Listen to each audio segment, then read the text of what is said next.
সকালবেলা প্রায় অফিস থাকার কারণে আমি আসলে সকালবেলা খুব একটা বের হই না ঘুরতে।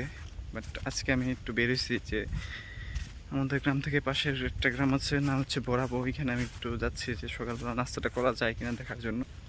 আমি ভাগ্যবান যে আমি আসলে এরকম সুন্দর একটা জায়গায় আমি জন্মগ্রহণ করছি, যার আশেপাশে এত সুন্দর জায়গা আছে। তো দেখতেই পাচ্ছেন খুব মেঘাচ্ছন্ন, কিন্তু আমি ওই সব কিছুর উপরে পরিবেশটাকে সুন্দরই বলবো। খুব মানে বাতাস আছে, খুব বেশি রোদ নেই। সকাল 9টা 28 মিনিট এখন। একটু আলট্রা ওয়াইডে সুইচ করি।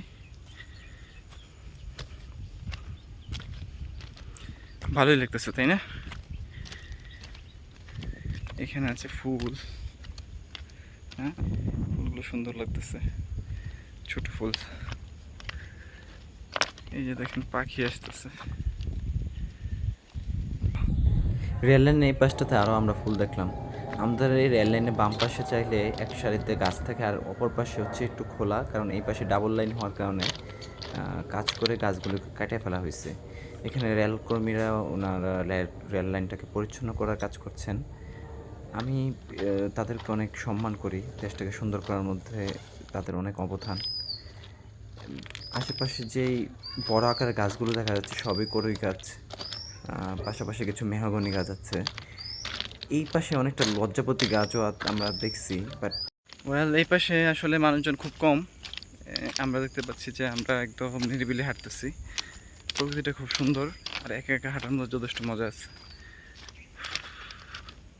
বরাবর 2-3 মিনিটের রাস্তা হবে, আমরা চলে আসছি প্রায়। রেল লাইন হাঁটা শেষ করে আমরা চলে আসছি বরাবর রাস্তায়। এই রাস্তা দিয়ে আমরা বরাবর বাজারে যাব। বরাবর বাজারে যাওয়ার পথে একটা কুকুর দেখতে পাইলাম আর কি, ভাবলাম ভিডিওতে রাখি। আসার পরে বরাবরের মতো আমি ব্যর্থ রুটি নেই, চলে যাচ্ছি জিনাদি বাজারের দিকে। অটোতে উঠলাম। বাহ, খুব সুন্দর বাতাস, খুব সুন্দর পরিবেশ। এই পুকুরটা অনেক সুন্দর, এখানে অনেক বড় বড় মাছ চাষ করা সম্ভব। পুকুরটা অনেক বড়। জিনাদি বাজার চলে আসছি। আচ্ছা, 4টা তেল ছাড়া পরোটা ভেজে দেন তো। আমাদের জন্য রুটি ছেঁকা হচ্ছে। তো দেখতে দেখতে আমরা পর্বটি শেষে চলে এসেছি। সবাইকে ধন্যবাদ আমাদের সাথে থাকার জন্য। ভালো থাকবেন।